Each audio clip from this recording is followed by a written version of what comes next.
Hello people, this is Rahat from ButtFiXx and welcome to my game review show, Game Talk. Today I'm going to talk about Vampire Survivors. Officially released in late 2022, this simple looking game is basically a game about using your fingers efficiently in order to last long. This game isn't just addictive, it stays with you. At the beginning of the game, you pick a character and are dropped on a map of seemingly infinite size. Without any input whatsoever, your character keeps striking with their weapon on a regular interval and some bats slowly advance toward you. The only thing you can do is move your analog stick to move the character around and position your character the right way so that whenever they attack, it lands on the oncoming bats. Strike hard and true. Who leave these small blue things which when collected fill up this XP bar at the top, and every time the bar gets full, you level up. Every time you level up, you're presented with a choice of power-ups ranging from adding a new weapon to your arsenal to upgrading your existing weapon, adding or enhancing passive effects, and so on.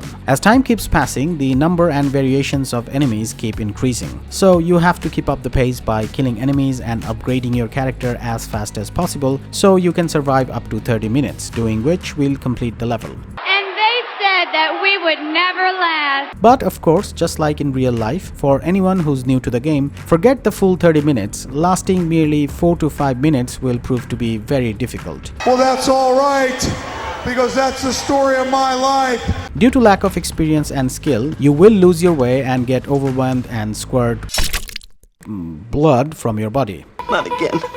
But don't lose hope. The addictive nature of the game would inspire you to practice and eventually get better. So I just started masturbating.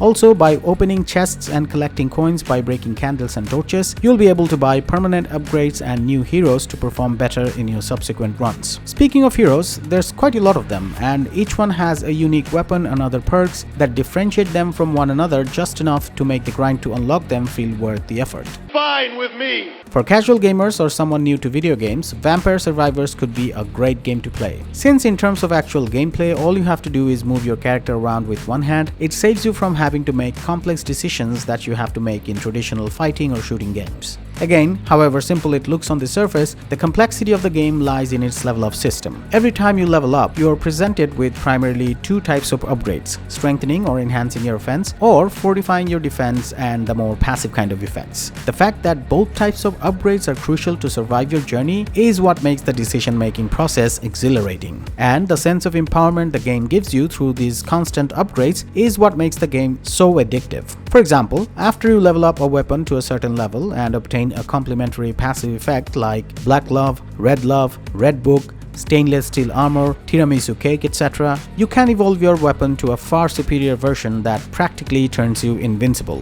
Which is a good segue to talk about the negatives of the game, which are really just a handful of minor things. After you buy some permanent upgrades with gold, that are pretty easy to earn by the way, the game becomes significantly easier. Likewise, once you learn the recipes for evolving weapons, it becomes easier to evolve them in a given run. In my opinion, evolved weapons are too powerful, which practically ensures the completion of a run should you evolve at least one weapon. Although there are a good number of visually distinct enemies, but except the odd suicide bombers, bullet shooters, coffin guards, encircling flowers, etc., most of the enemies are functionally similar, except in their health and movement speed, which might make the game a bit boring for some people. Are we having fun yet?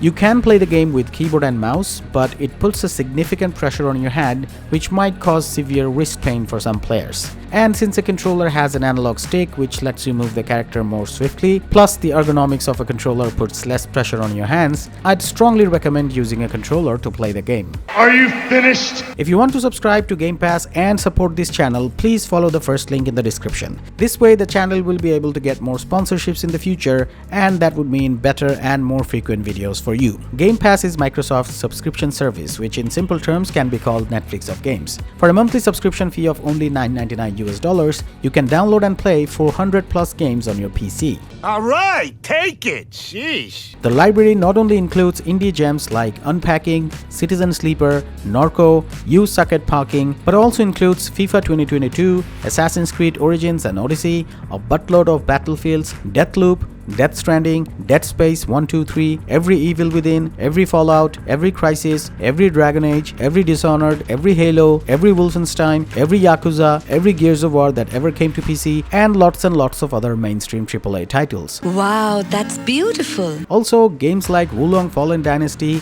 Hi-Fi Rush, High on Life, Scorn, etc. are available on Game Pass on the first day of their official release. Even the highly anticipated Starfield will be available on Game Pass on day 1, meaning you can play a full $60 or $70 game for just $9.99 on the day of its release, plus any of the 400 plus games that are accessible to you throughout the duration of your subscription. What are you, an ass-kissing machine? If you like this video, please subscribe to ButtFiXx, follow me on my fake profile on Facebook, and support the channel through Patreon. Links are in the description. My dear Modi.